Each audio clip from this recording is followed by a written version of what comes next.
happy Friday afternoon in December from the town of Banff in Banff National Park.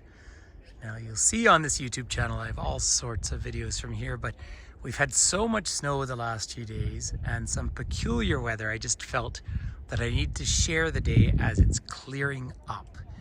So about 3 days ago, an atmospheric river came in from the Pacific Ocean and came in over Vancouver, and then it takes about 24 hours or so to blow all the way over first the Cascade Mountains, then the Columbia Mountains, and then up here into the Rocky Mountains. We actually had rain, like real rain. And now rain is not good news in December here because of course it still freeze overnight, but we were up to about 5 or 6 degrees above freezing.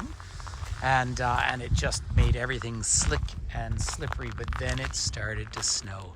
And look at this. So there is mighty Cascade Mountain, of course, which is just so gorgeous. And I'm down by the Bow River. A lot of the river opened up here. Now we're just a few degrees below freezing. And there is Sacred Buffalo Guardian Mountain, or officially Tunnel Mountain, the smallest mountain here in the national park. So I'm just down along, obviously, across the main bridge, but I thought what I'd do is take a little stroll over and walk over our pedestrian bridge here and loop around and just give you a nice view up and down beautiful Banff Avenue, which is so famous and so photographed kind of before the crowds get here on a Friday night. There's Mount Norquay up in the distance. That ski hill, boy, it took a beating the other day with the rain, and then all this snow has probably brought it right back to life. And of course, down in the snow, you'll see some animal prints down there. So let's just go for a little stroll. I'm over by the Buffalo Luxton Nations Museum, and that is built like an old fort from the fur trading days. Of course, this is Treaty 7 territory, and there's the Treaty 7 flag. It's become a little unleashed up there. So this is the land of the Stoney Nakoda First Nation, Blackfoot, Tsuut'ina, Métis Treaty 3. So Indigenous people have been living here in the valley for, well, quantifiably 13,000 years. So these pillars over here on the left let the plows know where the edge of the path is, and we have an excellent system here in Banff. We pay for it, of course, but we have an excellent system where the people get out and really clean things up so quickly. Watch out for horses crossing. But if you keep hearing birds chirping, those are the magpies. They stay all winter. Fabulous, intelligent birds. Related, of course, to ravens and crows and so forth. Now, each morning these days, and certainly not just me, but we break through the ice in a very, very safe section and go for a cold plunge. That's down in the distance, although in the summertime, I will come and swim in this section here. But I just love that gorgeous view of Cascade Mountain. And then of course our famous sort of ethereal blue. What's different about the snow at the moment and why I wanted to do a little video is that this is quite heavy, wet snow. Do you see how the branches are hanging down? And that's because we're still just a couple of degrees below freezing. Interestingly enough, in my backyard, I'm usually a few degrees below the temperature in town. And for the last few days, my thermometer has been showing it actually warmer. And so there's some kind of I live on there's a ravine behind my place, and obviously some little bit of warmer air has settled in there. So looking up towards Mount Norquay there, and the stables are up in the distance in front of us, but I just thought I'd curve around. I don't want to make this too long, but just curve around and enjoy some of these gorgeous views right through here. So now people are bundled up, but not too much. Up in the distance there is the Banff Center, kind of our mountain university as we call it. But there is Mount Rundle in all its glory. Didn't really see it for nearly 2 days with all the snow that was falling. But you'll see how the weather comes and moves across the top of the mountains, gets caught up in there. That mountain's 2,949 meters at its highest peak, and it's about 16 kilometers long. It's about 10 miles long. Great big chain of mountain. And when the snow melts off that, it subducts so deep into the ground that it pops back up and out of Sulphur Mountain there in natural hot springs. And that, of course, is why Banff is here. Now, I know you can watch 100 videos all about the history of this place, but it is that interesting. Of course, it's Canada's very first oldest national park, and dare I say, most famous. This pedestrian bridge I'm walking over here,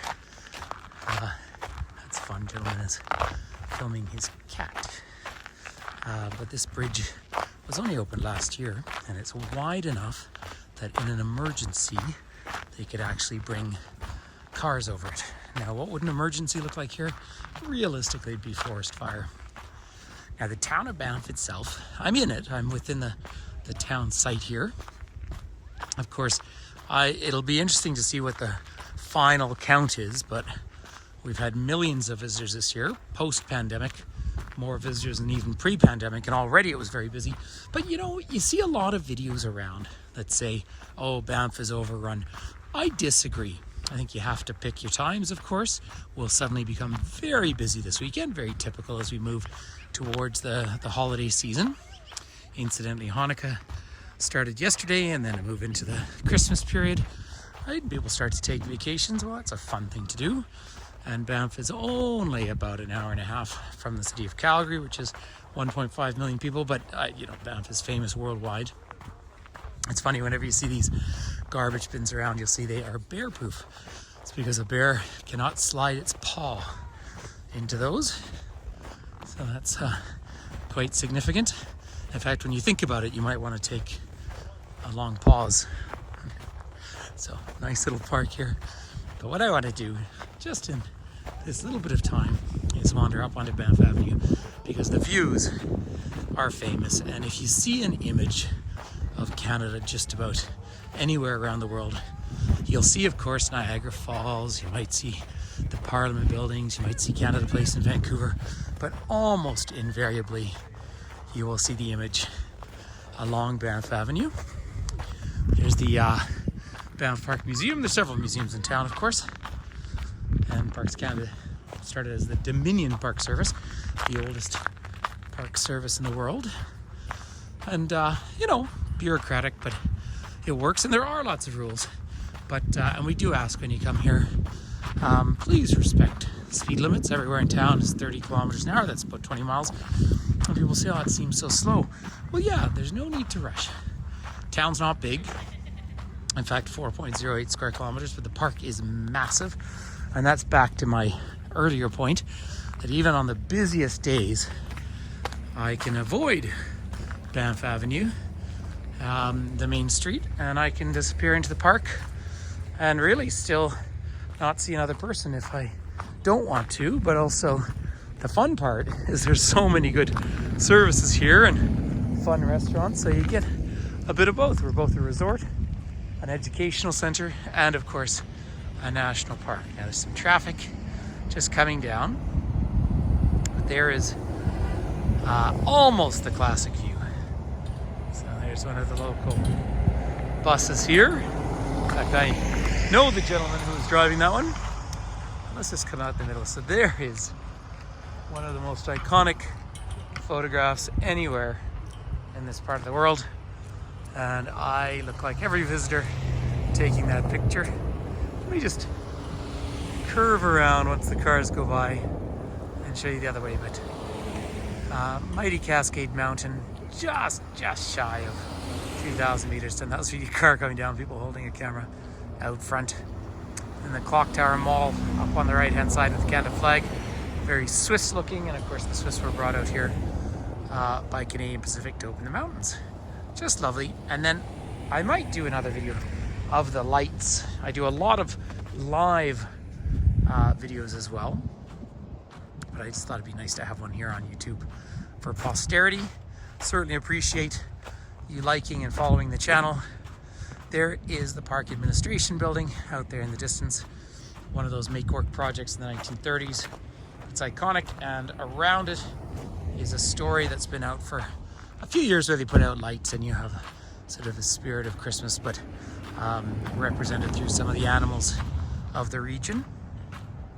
And then here on the old bridge, and by the way, the lights for the holiday season are on. They go up in early December and they stay on for several months, so it really is just a celebration of winter more than anything else. But what I love to show is that fabulous blue sky. These are among the shortest days of the year, So there we are looking out at mighty Mount Rundle. So I'd like to thank you for coming on this little walk with me. And it's so nice to be here. I feel very honored to live here. I get to travel the world, as you'll see on my videos, but this is home, so I'm not really a video editor, so I just like to wave big gloves for the winter. So peace and love from Banff National Park. Thank you for coming to hang out.